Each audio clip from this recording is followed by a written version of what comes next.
Olá, amigos do YouTube, como vão vocês? Muito bem-vindos mais uma vez a este espaço de conversas literárias do Grilo Falante. Vamos conversar hoje sobre um tema que particularmente eu gosto muito. Sempre que eu faço a leitura de alguma obra literária, isso me chama profundamente a atenção.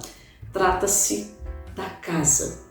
A casa onde circulam personagens, a casa onde eles desenvolvem suas aventuras, suas desventuras, não só como espaço, como desenho arquitetônico propriamente dito, mas como um grande arquétipo também, lembrando aí as origens da terminologia grega sobre o lugar onde as reminiscências, as lembranças, elas vão se construindo e muitas vezes dentro do olhar poético, isso eu digo poético até também dentro do texto da prosa, elas vão se amalgamando ao espaço.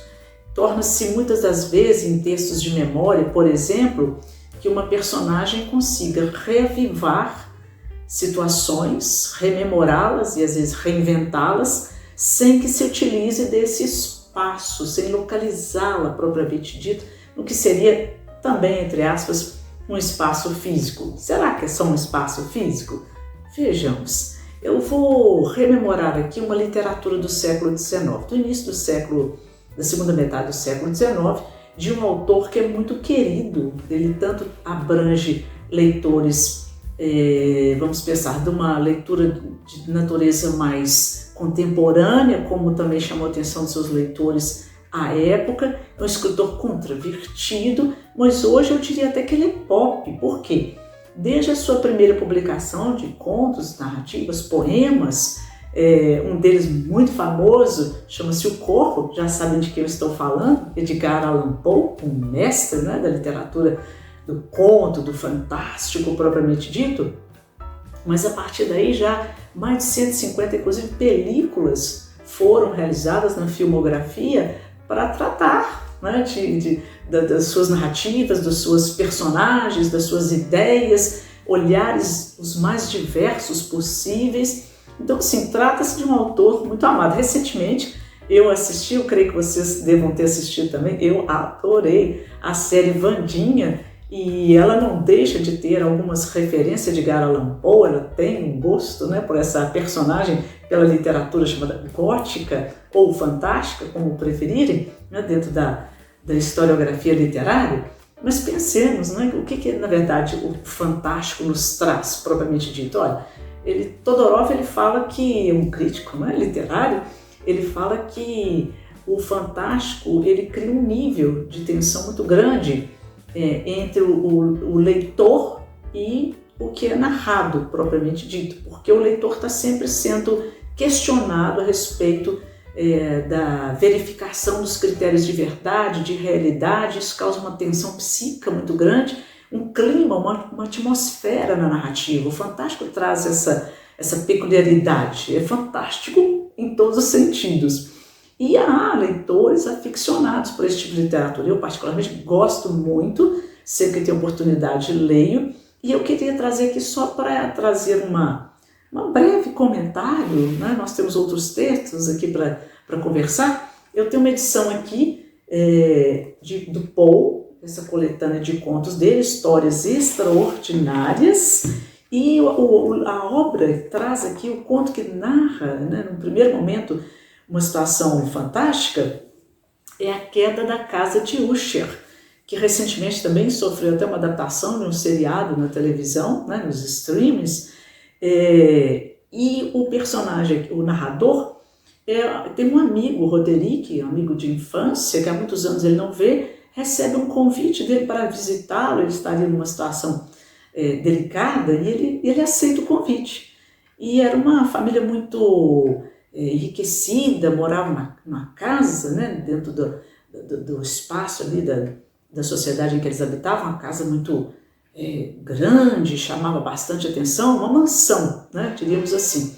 Só que quando ele chega, ele é o narrador, ele encontra a casa perto de um lago de águas, já um ambiente embaçado, águas muito lodosas, a natureza muito descuidada em torno. A casa estava lá, aparentemente, Mas o ambiente, inclusive, a princípio externo, parece que muito maltratado, muito desleixado, e trouxe ele uma sensação realmente assim de estranhamento do lugar.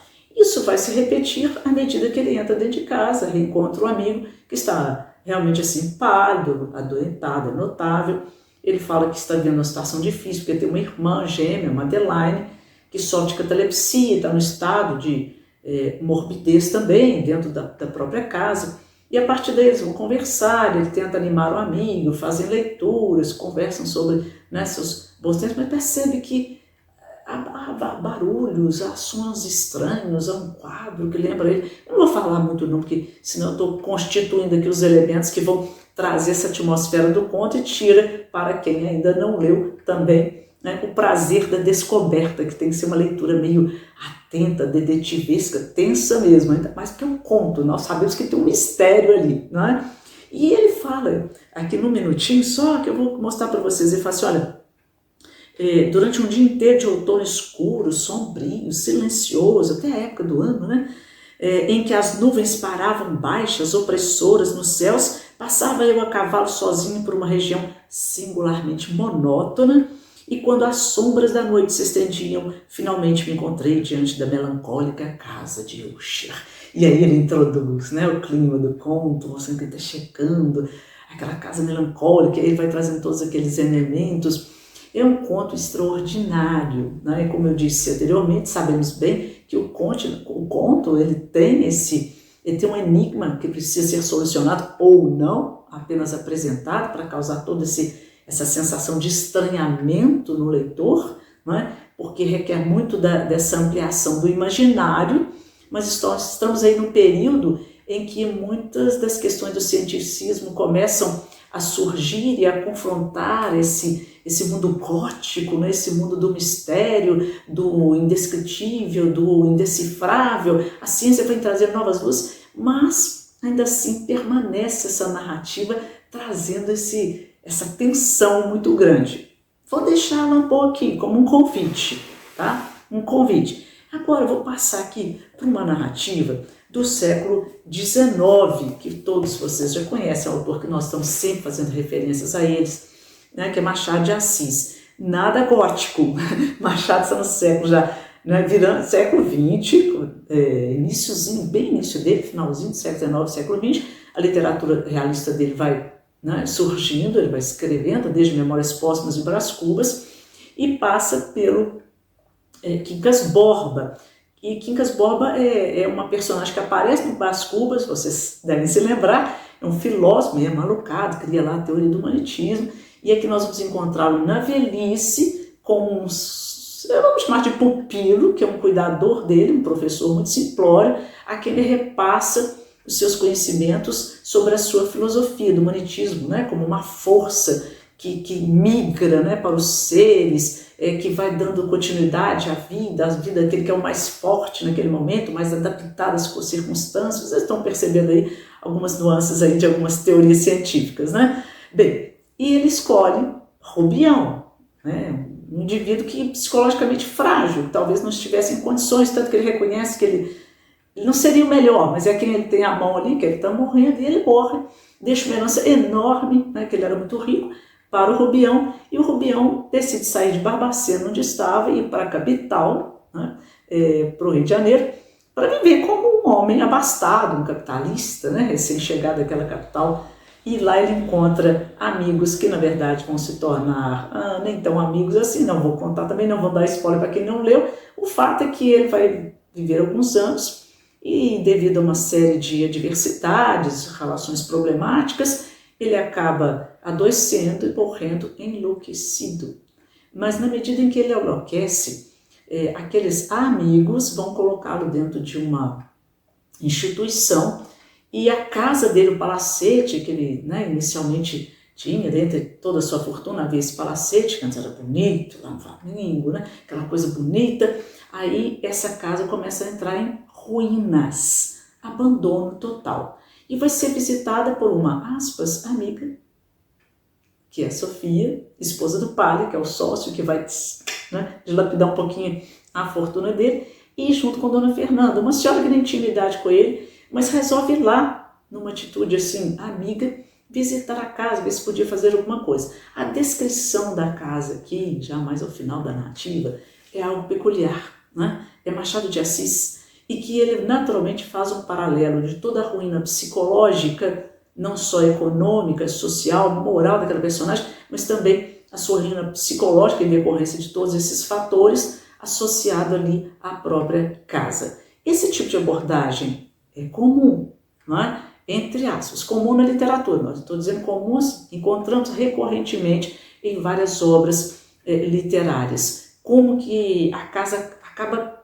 sofrendo, não é? Na sua constituição física, o que sofrem as personagens na sua constituição moral. Ela tem esse desenho, os autores, os narradores, trazem essa potência imaginativa, né, de representação para o espaço da casa. Não será difícil imaginarmos que duas últimas obras que Machado escreveu no final de sua vida, né, ele faleceu em 1908, foi O Conselheiro Aires, né, e também a obra da Relíquias de uma Casa Velha, em que ele coloca textos literários, contos, narrativas, o poema que ele escreveu para Carolina, falando justamente da passagem do tempo, né, da ruína física, mas a permanência da memória, da imaginação, das lembranças, e também textos em que ele vai fazer uma abordagem, reflexões, e falando da relíquia, olha, veja bem o título, Relíquia da Casa Velha. O que ela guarda, embora seja fisicamente já velha? Memórias, experiências, aquilo que edificou, não é? A natureza, os valores, a visão do mundo do indivíduo, as suas relações mais íntimas, não é? Familiares, amorosas, de amizades, mas tudo está ali agregado, protegido em alguns espaços particulares, em alguns objetos que são destacados, adquirem um valor simbólico. O simbolismo é realmente assim riquíssimo nesse tipo de narrativa e deve ser considerado. Aqui mesmo, quando Rubião está lá no seu palacete de frente para o mar, ele acorda pela manhã e começa a fazer toda uma vistoria, né, uma auditoria dos objetos que cercam ali aquele quarto luxuoso, e num instante ele vê inclusive um objeto, que é uma pequena réplica de uma estátua do mito de Mefistófeles, né, que é aquele agente do mal que faz um pacto, né, com os homens para que eles recebam dele alguns benefícios, a riqueza, imortalidade, alguma coisa assim, e em troca ele pede o quê? A alma desses indivíduos. Então, enquanto ele observa aquela estátua que ele tinha apreço por ela, ao longo da narrativa nós vamos ver que não seria esse, né, o destino do próprio Rubião, porque pela riqueza adquirida, pelos pactos que fez, pelas relações que estabeleceu, acabou entregando a sua própria alma, se perdendo, enlouquecendo. Fica aí, né, um convite para pensar sobre isso, desses pequenos objetos. Mas, veja bem, confirmando isso, eu tenho aqui um clássico, Gaston Bachelard, A Poética do Espaço, né, o grande filósofo Bachelard, essa edição aqui da Martins Fontes. A minha edição aqui do Quincas Borba é do Ateliê Editorial, que eu mostrei para vocês. E logo aqui ele tem um estudo clássico, um ensaio, quando ele fala da fenomenologia das imagens, né, o que as imagens despertam, e ele vai para dentro do interior da casa, na sua edificação, né, fala do sótão, né, com o espaço que é a luz, como se fosse o lugar das memórias ativas, consciente, e o porão, onde tudo está obscurecido, neblinado, escondido, né, que seria o inconsciente. Ele vai fazendo todo um estudo, e logo na introdução, olha que coisa maravilhosa, ele fala assim: a casa nos fornecerá simultaneamente imagens dispersas e um corpo, veja bem, um corpo de imagens. Em ambos os casos, provaremos que a imaginação aumenta os valores da realidade. Uma espécie de atração de imagens concentra as imagens em torno da casa.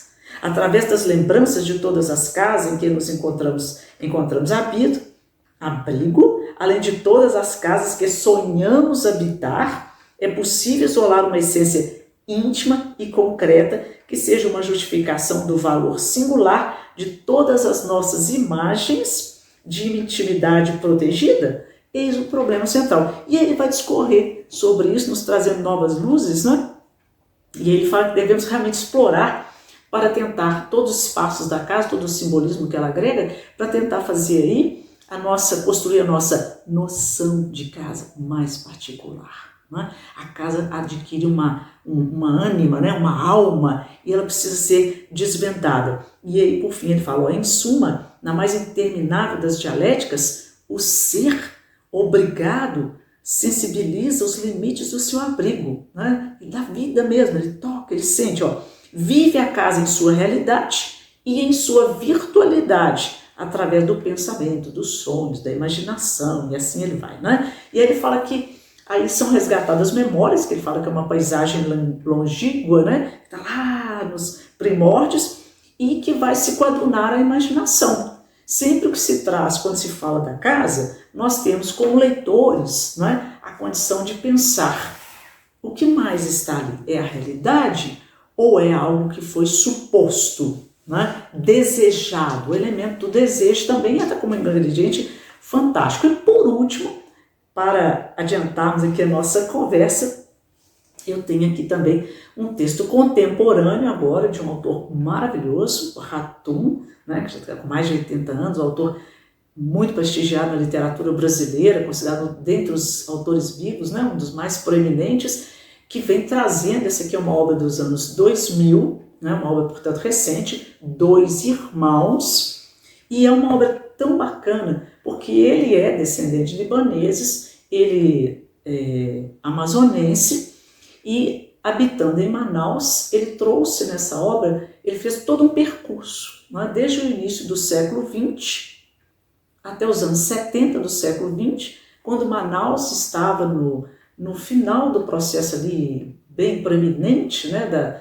exploração, da extração da borracha, que enriqueceu aquela região, trouxe toda uma problemática também social, econômica, atraiu, né, pessoas, imigrantes, como alguns libaneses, né, porque deles, inclusive, que ele vai tratar na narrativa, de uma família, e depois, com a narrativa dá um salto, ele vai para outro momento da história, que é o final da Segunda Grande Guerra, quando os personagens começam a se tornar dos dois irmãos, jovens, né, adultos, porém ainda muito jovens, depois passa pela ditadura militar, pelo desenvolvimento todo, a tecnologia, né, com a Zona Franca de Manaus, e finaliza com a ditadura militar, né, que nós conhecemos todo o contexto, né, perseguições, violência.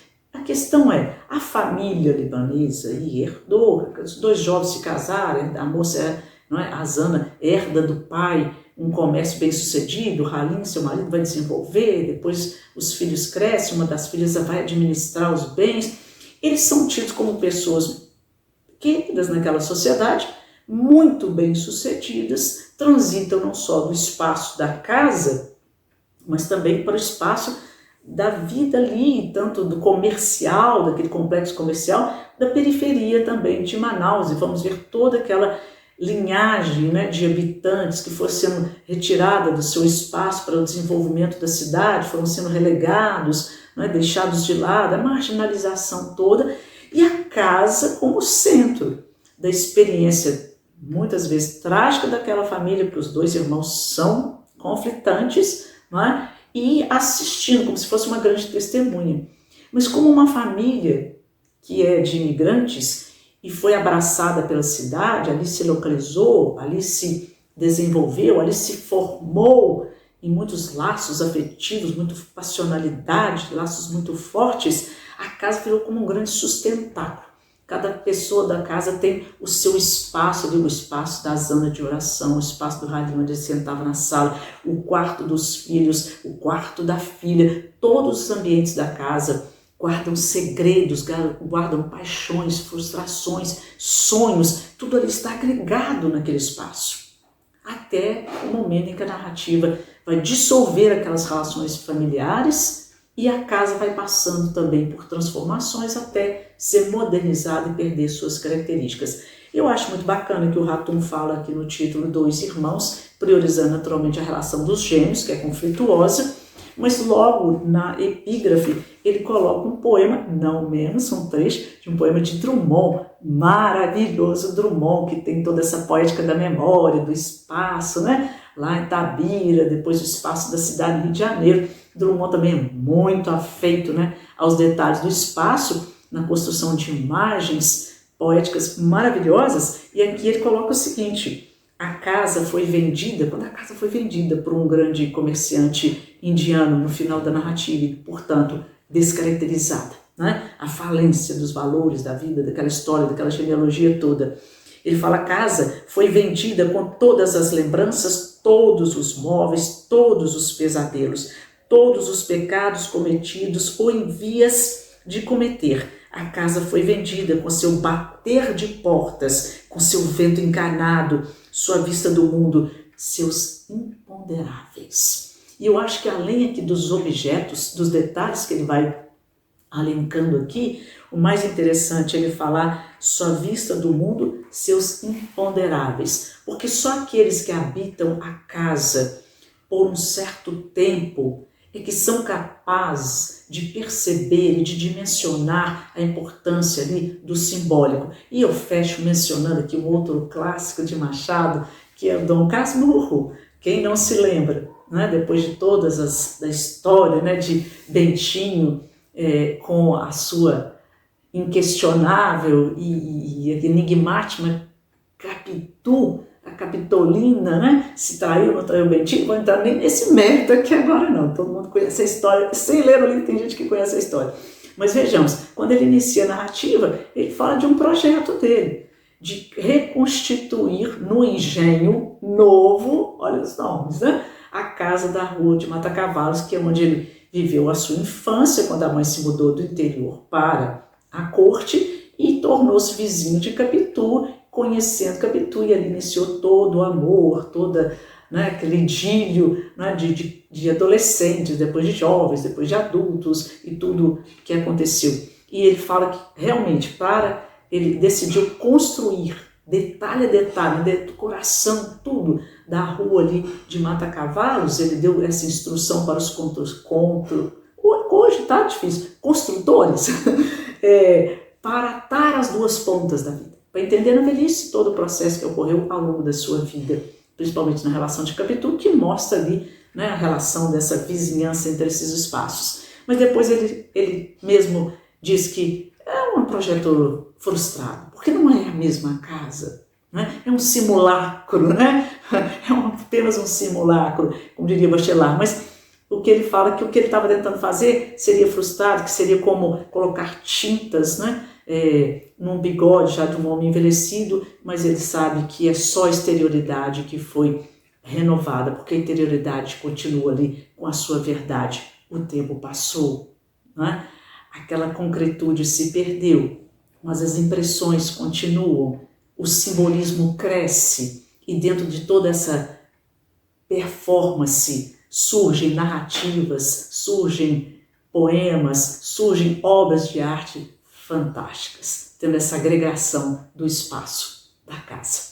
Meus amigos, foi breve o comentário hoje, foi breve o nosso passeio aí por algumas narrativas, mas fica como um convite, tá? Visitem suas casas, visitem suas memórias, visitem as casas literárias e vamos ver aí o que vocês descobrem. Já descobriram algo? Me conte. Mais uma vez, faça seus comentários, dê joinha, faça sua inscrição, convide amigos para esse espaço, para essa casa do Grilo Falante de ideias literárias. Um abraço, até o nosso próximo encontro, que será em breve.